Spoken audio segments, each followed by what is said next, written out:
देखिए, यात्रा जो है, हमने फौज ने जो बहादुरी शुजात जो दिखाई अपने मुल्क को डिफेंड करने के लिए, अपनी सिविलियन आबादी को डिफेंड करने के लिए, तो उनकी बहादुरी, उनकी शुजात और उनको सलाम कहने के लिए हम ये यात्रा निकाल रहे हैं। पूरे इंडिया में है 35 इन पे है सिटीज में, और ये स्प्रेड ओवर है फ्रॉम 20th to 30th।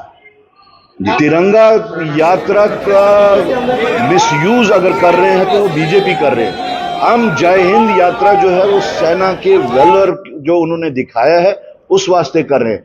और अगर वो तिरंगा यात्रा निकाल रहे हैं, वो सिर्फ इस वास्ते निकाल रहे हैं कि जो वो सवालात के घेरे में फंस चुके हैं, धस चुके हैं, उससे अटेंशन डाइवर्ट करने के वास्ते अब उन्होंने ये तिरंगा यात्रा निकाली है। और उसमें भी वो इस जो ऑपरेशन सिंदूर है उसका नाम इस्तेमाल करते हुए मिसयूज कर रहे हैं, and it is highly condemnable. Indira Gandhi को बहुत याद कर रहे हैं आप। इंदिरा गांधी जी को इसलिए याद कर रहे हैं कि उन्होंने कभी भी मुल्क के सालमियत के साथ और मुल्क की इज्जत के साथ कंप्रोमाइज नहीं किया। उन्होंने तो अपनी जान भी मुल्क की सालमियत के वास्ते ही दी थी।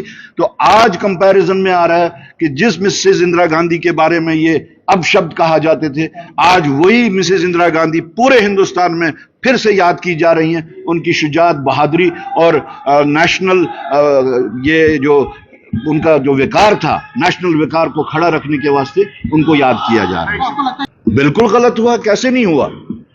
हमारी तो स्टेटेड पॉलिसी है, फॉरेन पॉलिसी स्टेटेड यही है कि we will not accept any third party intervention. और जहां तक इंडो पाक रिलेशंस का बात था कि अगर उसमें कहीं पे हमें कभी भी कुछ बात करनी हो तो that will be bilateral, no intervention from anyone.